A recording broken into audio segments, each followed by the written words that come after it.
comprehensive health coach, and today we'll keep it sweet and short. A breakfast idea: buckwheat scones. Now, a bit of a breakdown of the ingredients. We're going to have some buckwheat flour, organic, even better, biodynamic. I'm in Greece at the moment, so those are the letters you're seeing over here. Some Celtic sea salt, yes please. Some pepper. This is gonna be savory scones, not sweet. Bit of butter. Now I would prefer some organic butter because if you take a closer look at the milk industry, cows, if it's not organic or biodynamic, unfortunately antibiotics are given to the animals, hormone treatments, feeds that aren't the natural feeds of the animals, things you don't really want in your system. So with all that being said, I'm still human and I like a bit of butter, so I'm going to use a bit of butter. But yeah, better not to use this guy. Egg, organic. 1 egg's going to go in there to keep everything together. Another thing is actually most of the flour is going to be buckwheat, but for it to hold together, we do need a bit of gluten. So I'm going to be using a bit of organic rice flour, but just a smidgen, really, to sort of get things to stick together. The main heart of the scone will be buckwheat and gluten-free. Bit of soy milk, organic, and we've also got a nice salt with some organic herbs. This has a nice scent of celery. I like this guy. Alright, in terms of spices, to keep things interesting, I'm gonna go for some coriander over here. Alrighty, let's jump right in.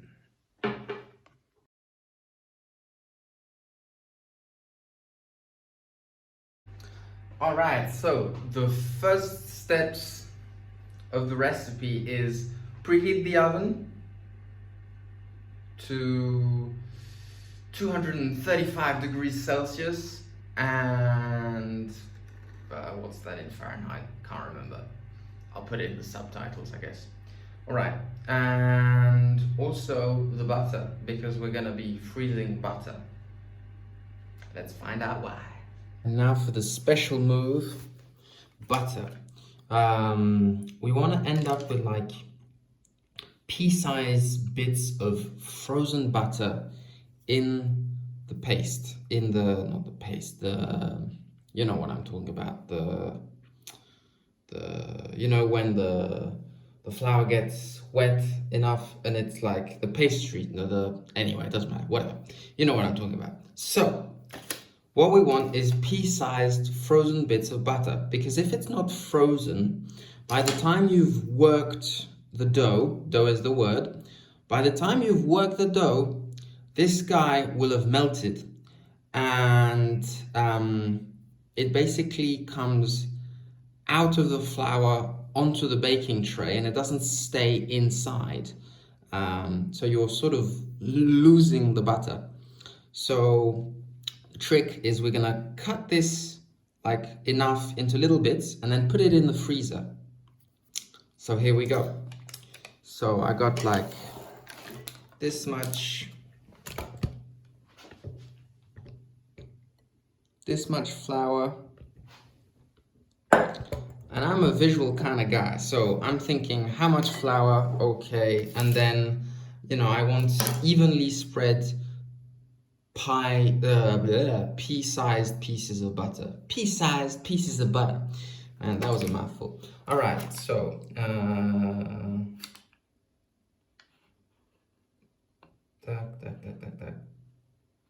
Thank you. There we go. So I'm going to cut this guy up.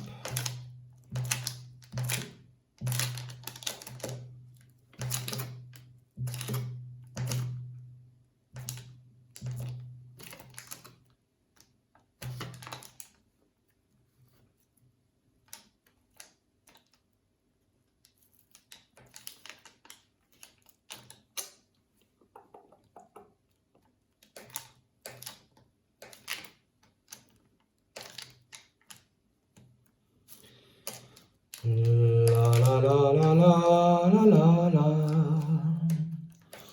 la la la la la la la la la la.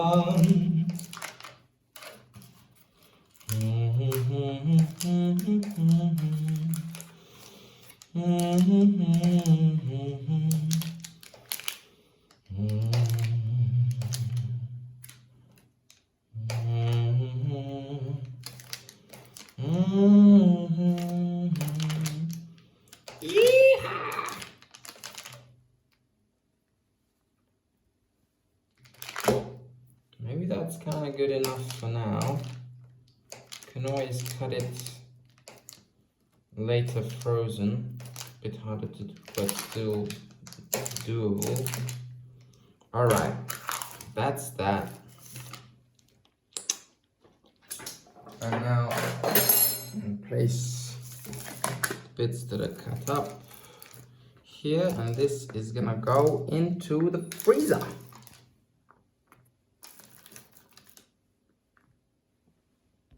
Now, what just came to mind? This is a scientifically infused educational program brought to you by Theo. And therefore, something just came to mind. I was putting fat, so animal fat, butter, onto plastic, you know, the lid of a Tupperware.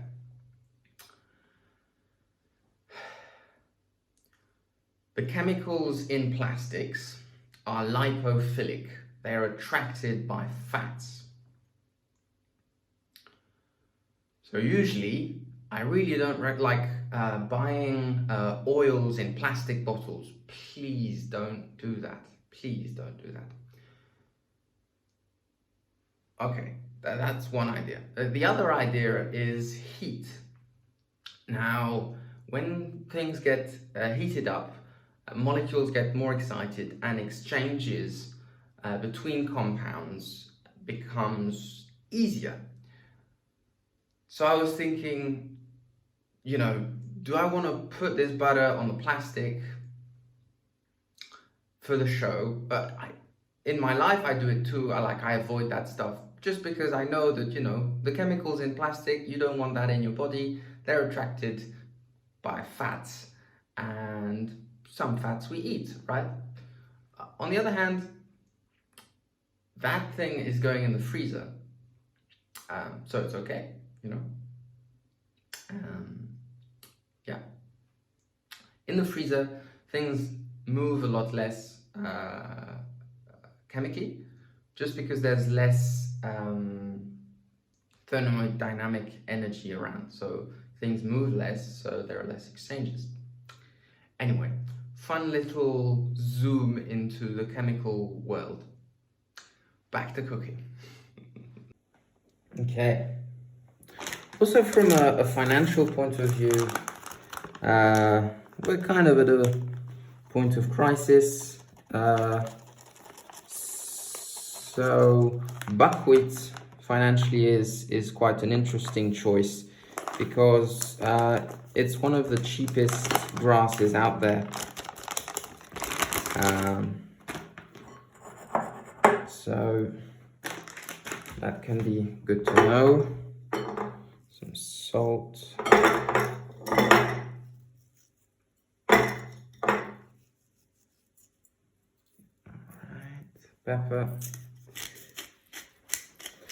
Now the way I work out like how much salt I want to put in, I sort of imagine the final product and how much salt I want there to be in the final product. that doesn't make a lot of sense. Theo, explain yourself. So what I'm saying is, like, I'm imagining the size of one scone, and then in my mind imagining how many big grains of salt I want in there. And that's how much I'm putting in. So my mind is dividing the amounts of flour into scones and then visualizing how much salt I want in each one, and that's how much I put. And usually that works out nice and tasty as a mind cooking technique. Now, some rice flour, gluten included in this baby, and this is gonna keep everything together.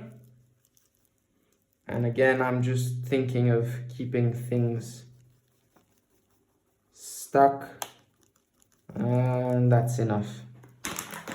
Just enough to keep things together. Mix it all up. All right. Now, coriander, bit of spice. I myself, I really enjoy my spice, so I'm gonna go generously. Some people have immune systems that are reactive to certain spices. So, you know, if you didn't know that, that's a good thing to know, first and foremost. And then secondly, if you do know that, then, you know, avoid the spices that that your body doesn't want, basically, you know. Before I forget to get the scones to rise, we want some baking powder and we want some cream of tartar. Now, cream of tartar, my mum didn't exactly know what it was about, so I'm assuming that not everybody knows exactly what it's about. It helps release the gases in the baking soda more fully. So you know when you get that salty, not so nice taste with the baking soda in pastries? That's because not all of the baking soda has transformed, and it leaves this kind of fishy, no. Cream of tartar helps release and transform all of the baking soda. So there we go. Alrighty. Now, I always like to sort of get into the flow of things when I'm cooking, and that means that new ideas pop up, and I invite you to do the same. Don't follow what I'm doing to the letter, please. This is personal expression. This is a moment also for creativity, for enjoying yourself. So, you know, I was just going through the kitchen and I found some herbs. This is some thyme, which is gonna go with the coriander. And yes, there we go.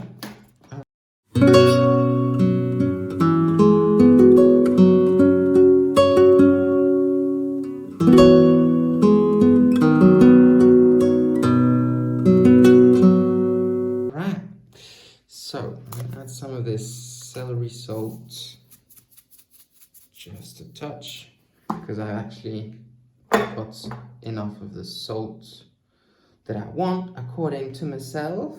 Coriander.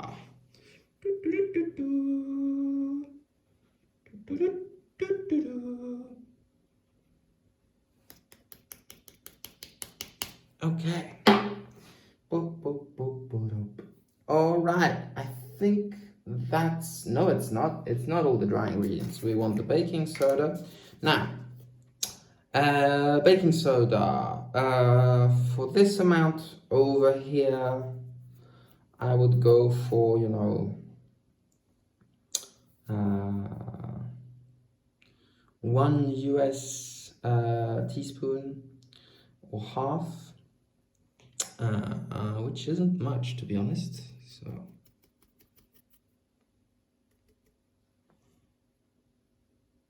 let's go with that much. Yeah, let's go with that much. And then cream of tartar, you really need a little bit. So it's like for 1 volume of baking soda, you want like 1/4 quarter volume of cream of tartar. So, ooh, that's too mucho. Check. All right. So, a bit of thyme.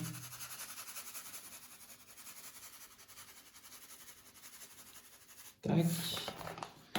Mix that in. A little more. So I also use the visuals of what's going on to see, like, you know, is there enough? If I just take a little scoop, is there enough of what I'm putting in so that, you know, the taste comes out? One way of cooking. That's enough. Okay. Yes. All right. So now all the dry ingredients have been added. And the butter is frozen.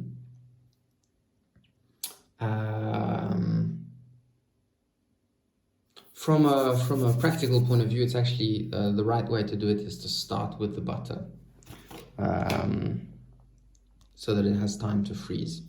I didn't freeze butter beforehand, but I'm gonna use the butter that's nice and cold anyway. If you want to do it really well, you start with the butter. All right, so now, yes, butter, egg, soy milk, and water. Now, buckwheat flour tends to get quite dry, so I'm gonna keep it nice and wet and moist. And it's okay if the dough's a bit, you know, sticky and so on when it goes into the oven. Preheat the oven, baby, yes.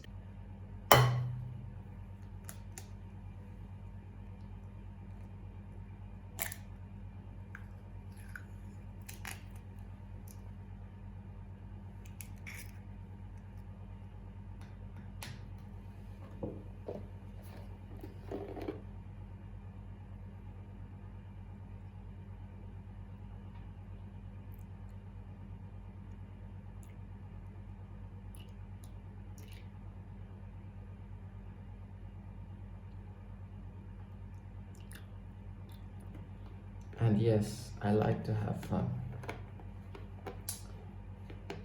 So, we got our frozen butter. We put it in.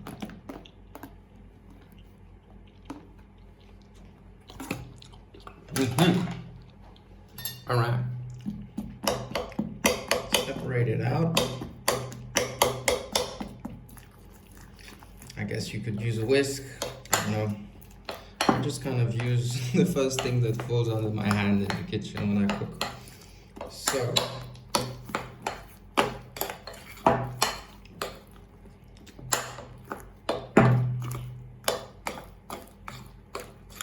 okay. Yeah, is that enough butter? Me thinking. Is that enough butter? You know what, guys? I'm gonna cut myself a bit more butter. I like my butter. So it's not gonna be frozen, but that's okay.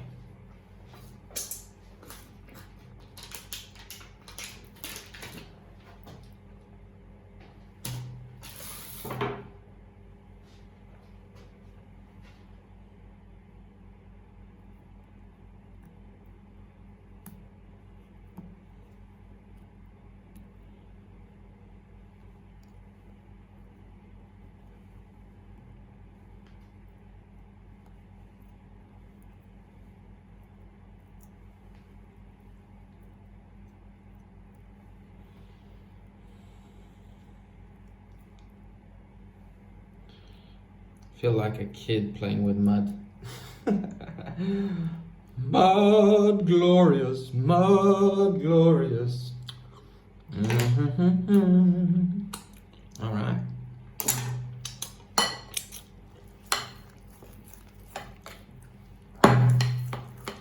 Yes, I'm now happy with the butter. All right. Get your baking tray.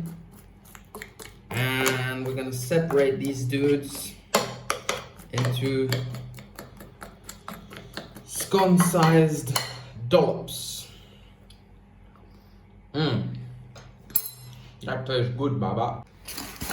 Now, classical parchment paper, not the plastic parchment paper, which is, you don't want that. You don't want that. This thing I've researched and it's safe.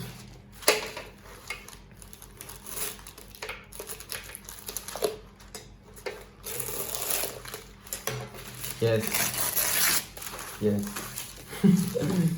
It's okay. All right.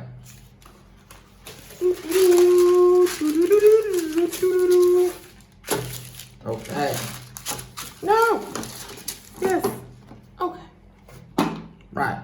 Time to dollop. Dolloping we is gonna do. All right. So.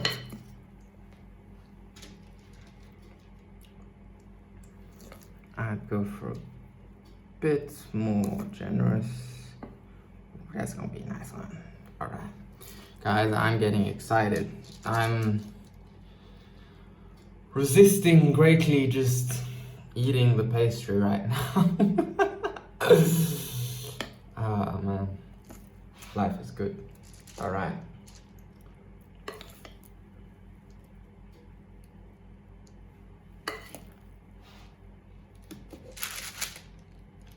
Now, if you have some pastry shaper things, you know, like stars or hearts, or that's always fun. Pastry is a nice process of, I don't know, it's like sculpting wood, you know, it starts off like this and it ends up taking not finding the words to express myself at the moment. Which is okay. I guess, I don't know. It's cool, like when making bread or pastry. This is a bit hard now because this is a bit too wet. But when things are a bit drier, you know, to like carve into the pastry before you put it into the oven. And then it comes out with certain motifs. You know, like the bread you might cut along, and so then when it rises and gets bigger, you see these beautiful cuts in the bread when it comes out. And that's the baker's art, you know, to make it not just bread, but bread that's good to look at. These guys are getting a bit flat. Anyway, it doesn't matter. They're gonna rise, and I know they're gonna be tasty. Okay.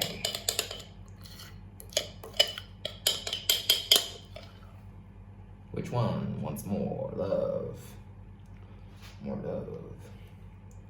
All right. The rest is for me now.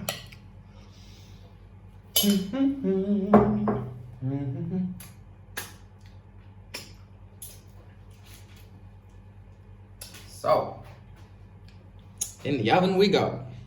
And as I was tasting these bad boys, I want a bit more spice kick in.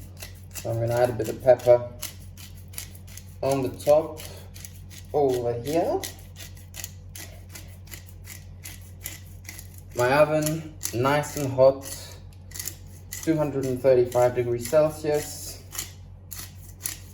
And we're gonna pop these guys around 10 minutes, not too long really. They get golden brown on the top, nicely done, still moist on the inside. Let's go. All right. In comes the heat. Doo-doo-doo. Okie dokie.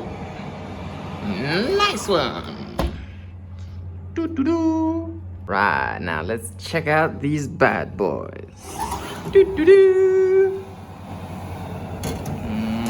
Whoa. All right, the camera got foggy there. Okay, get these guys out. No, burning myself. Oh yeah. look nice.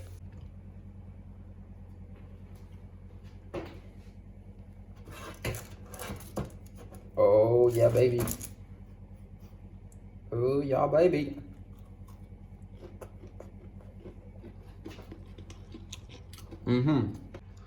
Okay.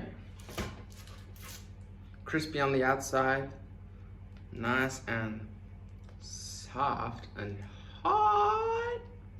Woohoo! Woohoo! Ah! Hot, hot! Oh man. And you got that amazing buckwheat scent that comes out of the oven. That's really amazing. And they're cooked. Oh, how good.